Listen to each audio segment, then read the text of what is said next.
Today's episode is brought to you by Progressive, where drivers who save by switching save nearly $750 on average. Quote now at Progressive.com. Progressive Casualty Insurance Company and Affiliates. National average 12-month savings of $744 by new customers surveyed who saved with Progressive between June 2022 and May 2023. Potential savings will vary. Thanks for supporting the Fable and Folly Network. Here's another show we know you'll love. Where am I? Welcome to Desert Skies, traveler. Your journey through the physical plane has come to an end. I am the attendant. My colleague here is the mechanic. Yo. This is your last stop on your way to the great beyond. It's our job to make sure you're prepared for the ride. Now, before hitting the road, we have an impressive selection of over 34 varieties of microwavable burritos. What's going on? There's gotta be a better afterlife than this. I mean, come on! That's offensive. Something seems to be wrong with me. You left something major undone. I have a life outside of this gas station, you know. You quite literally do not. Any hobbies? Nope. Ever travel? Nope. Love interest? Are you kidding? Oh my god. You're like the human version of a plain bagel. Cash register. How can I help you, attendant? Play some music? You got it. It's kind of funny, though. What I needed wasn't back there. It was here, waiting for me. I wonder what it feels like, Mac, to miss the physical plane, the people you left behind. You know, I had a wife who died 3 years ago.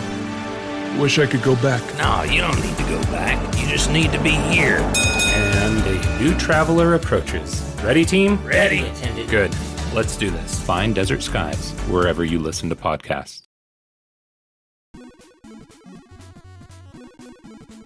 In this world, there are more stories than artifacts in the Smithsonian. Some are historic, some are contemporary, some are air and space. But they're all worth the free admission. So, open your visitor's map wide and listen. Welcome to BRUSHTOWN Stories, Episode 14, The Caterwahl Initiative, Part 1.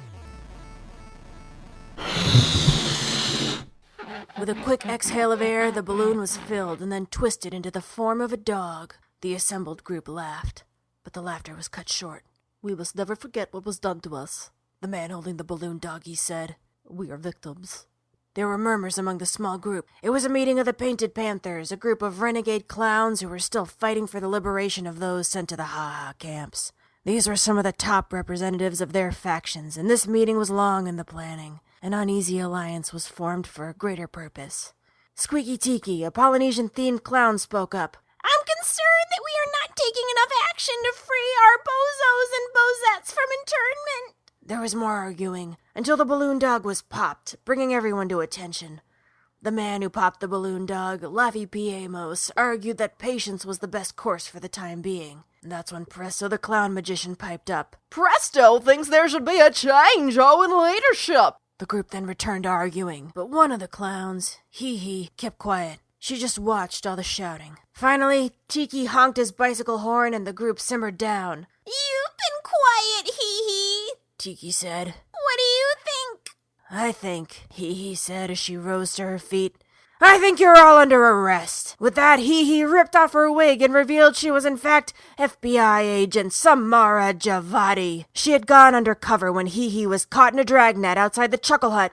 Comedy clubs were still allowed under the stand-up corollary, but the line between stand-up comic and clown was firm and involved some strict enforcement. But that didn't stop the painted set from showing up for laughs. They love to laugh, and it was that weakness that the FBI liked to exploit. As the FBI stormed the building, the clowns panicked and ran like wet voles from a blow-dryer cat. Samara took down Presto herself. When it was all said and done, they managed to apprehend 6 of the 10 Harlequins. As the clowns were loaded into the prison vans, Assistant Director Simmons came up to Samara. He congratulated her on her work and discussed a possible promotion. She could head up the LA bureau tasked with taking down the cartels. But she demurred. She liked the clown beat. It's what she knew, what she was good at. A few days later, the clowns had been put into holding cells ready for interrogation, their possessions logged and inspected. One thing that drew the team's attention was a piece of paper with just the words, Caterwahl Initiative, on them. Samara tried to interrogate Presto, but he just did a few sleight-of-hand tricks and then mimed locking his mouth and throwing away the key. Typical clownery, Samara thought. The thing she'd do if she could. But she knew she couldn't stoop to the clown's levels. The next day, some of the agents were congratulating themselves on the big clown bust. But Samara wouldn't have it. There were always more.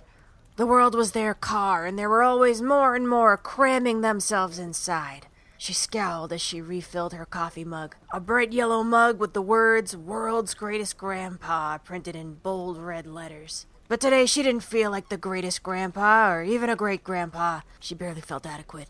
And she wasn't even a grandpa. She had just got the mug for $1 at Dollarama when her Punching Justice mug broke. Still, though, the mug just seemed to be mocking her less than greatest and grandpa status. She was angrily sipping her Java when one of the lab techs came up to her. He had important news. When they analyzed the paper, they found it was a rare type, only produced in Bozamia. Since Bozamia was a sovereign nation, its doings fell outside the FBI's purview. But Samara had a contact. Later that night, she headed into the Pink Fox, the trendy lesbian bar in Mauvetown. Why did she let her pick the meeting spot? She always did this. Samara figured she picked the place just to make her uneasy. That was her style, after all. Inside was a buzz. Joan Jett was playing on the speakers. She picked her out right away, but then again she was the only Bigfoot in the place. Agent Squatch smiled and waved her over. "You like the place?" she asked. I didn't realize, They make a good dark and stormy. Sometimes I like dark and stormy, sometimes I like sunny days. I don't really conform to one type of weather. Samara shrugged. "Oh," Agent Squatch added. "I got you a cranberry juice. I know you don't drink." She handed Samara her juice as they moved to a table. They'd met at a leadership conference a few years back and stayed in touch, though Squatch's hard-partying lifestyle and outsized personality sometimes rubbed Samara the wrong way. So, about the paper, Samara began. Squatch leaned back. "The Bazzies aren't easy like those clowns you usually chase after." She kept her eyes focused on Samara. "I'm not going to be intimidated by a bunch of rogues with bionic attachments living on some barren island." Samara figured it made sense that Unstoppapolis would help the clowns. Anything to destabilize the country. Squatch disagreed. She felt it was more a singular person. She suggested the Bozamian businessman Holiday Roman. He was called the Mad Landlord because he built an apartment building that was designed to drive its tenants mad. He also worked on a corn maze that caused a farmer to burn down his barn and ride his favorite cow into the state capitol. Holiday was tried as an accessory for the crime, but got off on a technicality. He also created the notorious Tarantula Arms Spa and Resort, Bozamia's famously bizarre hotel. Recently, he moved back to the U.S., and was currently ensconced in a penthouse near Vinegar Row. It seemed like a good lead, and Samara thanked her for it. Agent Squatch finished her drink and leaned back. They shared a plate of truffle fries and complained about work. But then all of a sudden, Agent Squatch leaned forward and, almost in a whisper, asked, "What do you know about the Dentites?" Samara gave her some basic info. She wasn't sure why Agent Squatch would want to pursue the issue since the Dentites were almost completely U.S.-based and thus outside of the scope of the CIA. Later, as Samara walked home, the hair on the back of her neck started to tingle. She was being followed. She ducked down a side street, and it was then that the samurai attacked her. She was quick to fend off the first few, blocking their swords, but eventually they were able to grab a hold of her and chloroform her. She tried to fight it, but soon she fell into unconsciousness.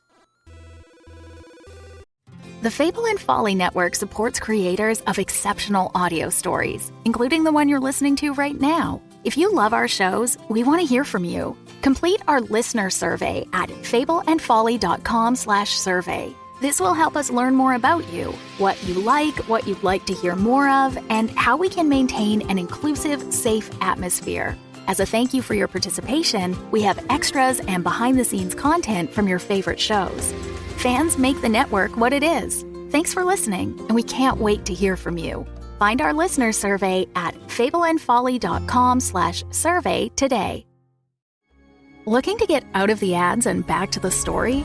Fable and Folly Plus is a new way to support the creators you love. The podcast you're listening to right now and more than 60 others can be heard ad-free for as little as $4 a month by visiting fableandfolly.com/plus. And now you'll start to see Fable and Folly Network shows are offering bonus content to all existing and new supporters. Find exclusive new episodes from shows like Civilized and Realms of Peril and Glory. Fable and Folly Plus. Sign up today at fableandfolly.com/plus. When Samara awoke, she was in a nicely appointed bedroom. It seemed like a hotel room with well-appointed semi-industrial style furniture and cool blue tones, yet somehow impersonal. She got up, a little woozy. The floor seemed to list under her feet. Everything in the room seemed just a little off.